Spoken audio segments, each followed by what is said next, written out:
At least 14 people have been killed in an attack on a Shia shrine in the Afghan capital. A gunman dressed in a police uniform opened fire on worshippers at the Saki shrine in Kabul. Dozens of people are injured. Witnesses reported an explosion followed by gunfire. Well, earlier, Taliban fighters took control of the Gormak district in Fariba province. The security forces retreated after heavy gun battles. In a statement, the Taliban said it killed several soldiers and seized weapons. Let's get more on all of this from Al Jazeera's Kais Azimi, who's live for us in Kabul. Just initially, tell us more about that incident in Kabul itself.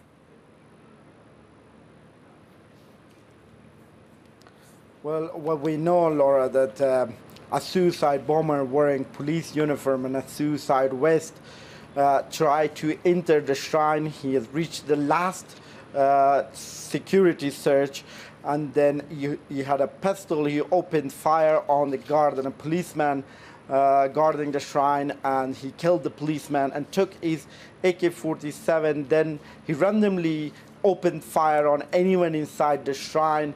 As you said, 14 people killed, more than 30 other injured in that attack. But it is not the first attack on Shia community here in Kabul. In 2011,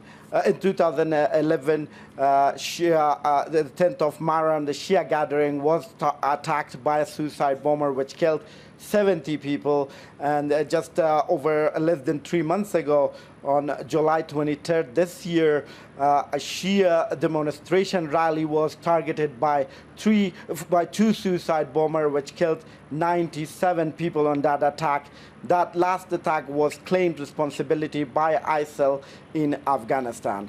And Kais, in the meantime, the security forces under pressure from the Taliban in various places around the country. I talked with a very senior Afghan security official. He was describing today as one of the worst days for Afghan security forces around the country. Yes, it is very fragile security situation around the country.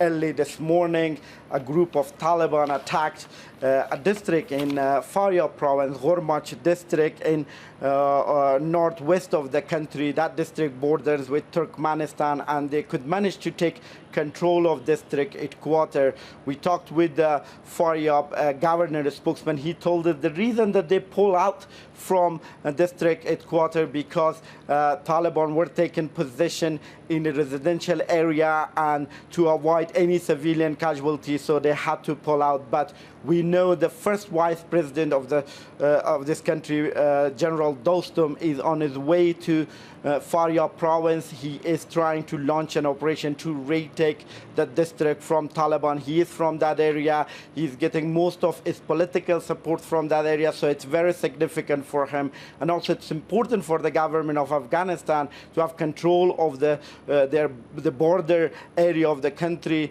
especially with the Central Asian countries like Turkmenistan. Now, from other part of the country, from west of the country, we are hearing reports from Farah province that hundreds of Taliban trying to enter the center of Farah province, Farah city.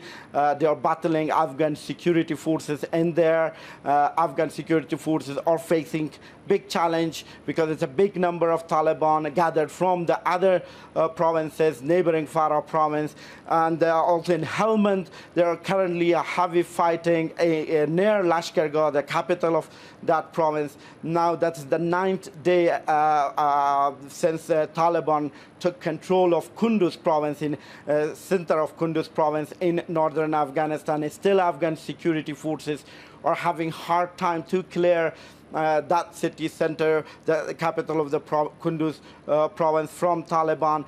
Thousands of people were displaced from Kunduz city to the neighboring provinces, and they are living under very harsh situation. It's getting cold slowly here. And Afghan security forces also getting heavy casualties in the past 1 week. One Afghan security official from Defense Ministry told us that at least in the last week they had 97 Afghan soldiers killed, and the number of casualties among police and other security forces very high. So it's a big challenge for Afghan security forces and for Afghan government to cope with that high number of casualties that they are facing currently. Kaisa Azimi, thank you very much indeed.